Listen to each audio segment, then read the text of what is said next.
Nah itu dia, justru menjadi pertanyaan juga bagaimana kemudian bisa dua poros ini menjadi banyak manfaat seperti tadi tuh, meminimalisir kemudian perpecahan. Dua kali pesta demokrasi kita dua calon kan. Dampaknya, residunya masih terasa nggak? No comment.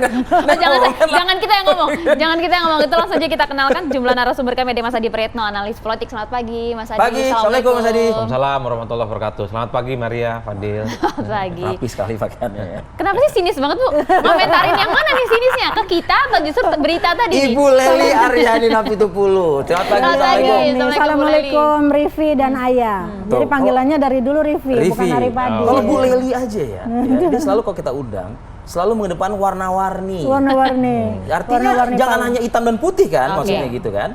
Benar nggak sih? Bener. Jadi gini ya Vi ya. Nah, kalau kita melihat politik, kita kan melihat dulu sistem yang dianut oleh negara tersebut. Nah, kalau dia multi partai, itu memang selayaknya itu calon presiden yang diusung dengan wakil presiden itu lebih banyak daripada dua. Memang seharusnya demikian. Idealnya kan seperti itu. Berbeda dengan Amerika yang hanya dua partai, hanya ada dua pasang calon. Demokrat Republik. Iya. Tetapi kan realitas politik seperti apa yang harus dibangun dan dilihat dengan fenomena dua pasang, tiga pasang. Kalau secara matematika berdasarkan jumlah apa yang ada di DPR gitu, keterwakilan di DPR, kayaknya kita bisa 5 pasang calon sebenarnya, gitu kan sebenarnya. Tapi apakah itu ideal? Tapi apakah itu ideal? Kita kan berbicara tentang dasain dan dasolen, antara idealitas sama kenyataan itu seperti apa.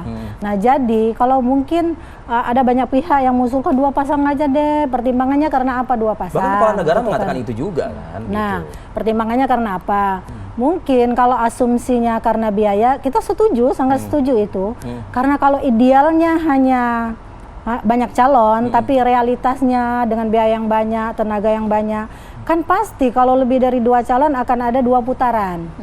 Kita balik dulu nih ke 2009, waktu Pak SBY. Waktu itu kan ada 3 pasang calon nih. SBY Budiono, Mega Prabowo. Iya, sama satunya Yusuf Kala sama Wiranto. Tapi kita harus lihat juga waktu itu Pak SBY kan menang dengan 60,8%. Artinya dilihat dari elektabilitas sebelumnya itu kan sudah ada yang melampaui 50%. Nah sekarang realitas politiknya seperti apa? Jadi kalau pertimbangannya mungkin karena biaya yang banyak, makan waktu, pikiran, dan tenaga, asumsi itu bisa kita terima. Nah kalau pertimbangan lain, apa yang dikhawatirkan? Meminimalisir pembelahan. Seandainya nih kita kalau cuma 2 justru bukan malah belahnya jelas kan? Nah, belahnya jelas. 3 juga sebenarnya belahnya jelas. Kalau kita boleh meminjam istilah waktu 2014 dan 2019, kita dibelah dengan istilah simbol. Simbol antara cebong sama kampret, gitu kan? Sedih banget kita. Nah, sekarang kalau 3 juga bisa jadi cebong, kampret, kadrun, gitu loh. Jadi serba dilema. Artinya itu bukan alasan yang bisa dibenarkan kan? Apanya? Pembelahan itu sebenarnya bukan alasan yang benar. Karena apa? Sebenarnya kan pemilu itu jujur dan adil, tapi tergantung pada komunikator politik yang melakukan kegiatan itu. Nah, termasuk para profesional ini. Jadi kalau mereka yang bertarung itu adalah figur-figur yang mengedepankan nilai-nilai kebangsaan, bisa menjadi teladan. Maka yang kedepankan bukan lagi tentang pembelahan itu, siapa yang agamis, siapa yang nasionalis misalnya, siapa yang tiga kata tadi misalnya. Ini sebenarnya bukan menjadi tolak ukur tentang pembelahan itu, tergantung mereka yang mencalonkan diri itu dan para pendukungnya atau para pengusungnya mau berbuat apa dengan mencalonkan mereka gitu. Terlebih lagi kalau memang kemudian dibatasi hanya 2 calon saja, 2 poros saja, bagaimana dengan sistem demokrasi kita? Mas Adi punya catatan? Ya pada prinsipnya kalau kita bicara tentang soal konfigurasi politik ya, apakah 2 calon, 3 calon, bahkan kalau mau jujur potensial 4 calon kok. 5. Jadi Golkar aja tadi kalau lihat dari tapi PDIP dengan P3 sudah menyatu. Nah, yang saya sebut 4 calon itu kalau Golkar dan PAN maju, ini sudah menggenapi ambang batas presiden 20%. Cukup itu 20. Sangat maju cukup. Sendiri. Tapi kan tingkat probability bisa jadi poros baru ini kan sangat kecil, di bawah 15% lah. Makanya kemudian Pak Erlangga akan datang ke mana-mana safari politik tentu untuk mengamankan tiket pencapresan. Tapi overall bagi saya soal siapa peta kandidasi di 2024 ini persoalan elit, bukan lagi persoalan rakyat. Rakyat sudah selesai suaranya bahwa yang layak untuk diusung adalah 1 misalnya Pak Anies Baswedan, Prabowo Subianto, kemudian Ganjar Pranowo, itu kan suara-suara publik selama ini yang kemudian resultante politiknya ditangkap oleh partai. Itu artinya apa? Partai dalam mengusung capres tidak mungkin tidak mendengarkan suara rakyat. Pertanyaannya adalah apakah ketiga nama ini bisa dipastikan akan mendapatkan tiket pencapresan? Ranahnya saat ini ada di elit. Itu pertanyaan mendasarnya, apakah elit ini berani menyandingkan nama-nama yang sudah masuk dalam radar pencapresan 3 orang sampai bisa mendaftarkan ke KPU di bulan Oktober. Sekarang misalnya harus fokus masing-masing. Kalau PDP jelas dia punya boarding pass ya untuk take off memajukan Ganjar Pranowo. Prabowo Subianto kemarin sudah dideklarasikan sebagai kandidat capres oleh PKB meski dukungan politiknya jauh-jauh hari, tapi baru kemarin. Kemudian perubahan, sudah jelas iman politik mereka katanya tidak akan goyang oleh godaan-godaan apapun. Jadi kuncinya apakah ini 2 poros, 3 poros, dan semacamnya, kuncinya di elit, bukan pada yang lainnya. Problemnya adalah apakah elit ini tetap istiqomah dengan poros-poros politik yang ada. Karena di end of the day-nya, Mas Fadil dan Maria, kita tidak pernah tahu bagaimana pembicaraan di atas itu. Karena saking begitu cairnya politik kita. Siapa yang bisa membayangkan antara Prabowo dan Ganjar ini tidak bisa disatukan? Ini satu kolam koalisi politik, 6 partai pendukungnya Anda Jokowi. ingin mengatakan bukan hal yang tidak mungkin? Bukan yang tidak mungkin. Yang tidak mungkin dalam politik itu cuma satu. Apa itu? Menghidupkan kembali orang sudah meninggal. Udah itu aja. Selebihnya boleh, semuanya mungkin Pak. dalam hal politik. Makanya kita sering mendengar elit politik belakangan selalu bicara bahwa politik itu adalah kekeluargaan, politik itu penuh riang gembira. Saya maknanya satu itu. Politik itu kalah menang belakangan, siapapun yang kalah boleh jadi menteri. Itu kan passwordnya. Ya, jadi itu untuk password. apa ada huru hara politik? Makanya saya bilang soal konfigurasi ini pertarungan soal elit. Nah yang kedua, yang paling penting adalah secara esensial pemilu demokrasi itu adalah kompetisi. Pemilu itu bukan majlis taklim, di mana ada kontes monolog, di mana di situ tidak ada kegaduhan, tidak ada keriuhan. Pemilu itu kompetisi.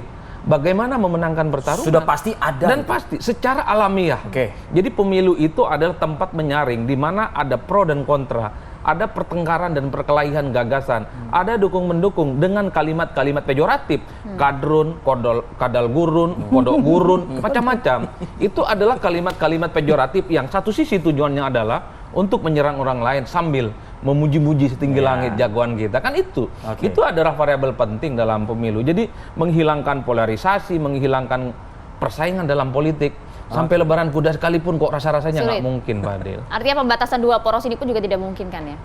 Bebas, ini tergantung elit. Kalau di poros perubahan tentu tergantung AHY, tergantung Syahihu, dan tentu tergantung Pak Surya Paloh. Kuat nggak iman politiknya dengan godaan kanan kiri yang belakangan mulai begitu dinamis. Begitupun dengan Prabowo Subianto dengan Caimin. Kuat nggak nih godaan politiknya dengan poros besar? Ingat loh, poros besar itu asumsinya koalisi yang berisi 6 partai politik pendukung Jokowi, bukan yang lain. Jadi yang selalu mengatakan poros besar itu jangan dibayangkan ini akan terjadi head to head antara Ganjar dan Prabowo. Tidak, itu bukan poros besar, itu poros kecil. Karena ada porosnya PDIP, ada porosnya Gerindra. Jadi poros besar ini sebenarnya orkestrasi politiknya menyatukan kekuatan politik pendukung Jokowi. Iya, jadi sebenarnya begini ya. Tadi pertama kan kita sudah bantah nih, kalau soal pembelahan publik, 3 pun akan terjadi. Tadi kan kalau hanya dulu ada cebong dan kampret, sekarang cebong kampret kadrun misalnya. Itu misalnya ya. Nah yang kita asumsikan kalau 2 itu memang terkait dengan penyelenggaraannya itu sendiri. Pemilu itu kan harus efektif dan efisien. Jujur dan adil. Kalau seandainya para elit sudah mengasumsikan politik itu hanya sekedar perebutan kekuasaan, meskipun nggak salah-salah juga, karena sebenarnya partai politik itu dibentuk adalah untuk merebut dan mempertahankan kekuasaan. Jadi asumsi para politisi, para profesional yang ada di dalamnya tentu kepada itu ya. Nah, yang kita pikirkan dari apa yang realitas politik yang ada, hasil survei yang ada gitu, ketiga-tiganya tuh nggak ada yang potensial menang langsung kan gitu. Artinya akan ada 3. Nggak bisa juga memaksakan ada hanya 2 berarti kan? Nggak bisa juga memaksakan ada 2. Tapi asumsinya yang harus digeser nih Lopi. Kalau seandainya memang 3 begini asumsinya. Kalau 2 ini juga asumsinya. Jadi jangan dialihkan soal pembelahan publik. Saya bilang tadi tergantung pada komunikasi politik yang dilakukan elit. Seandainya elit tidak melakukan provokasi, mempersiapkan kader calon presiden dan wakil Tergantung presidennya, elitnya berarti. tergantung komunikasi politik. Karena disinilah pentingnya komunikasi politik. Makanya saya bayangkan kalau semuanya tidak cerdas berpolitik dari elitnya dibawa niru, ya itu pasti terjadi. Tapi kondisinya gitu saat loh. ini bagaimana Bu Leli dan juga Mas Adi? Usai jeda ya kita akan bahas ini Iya, saat oke. lagi.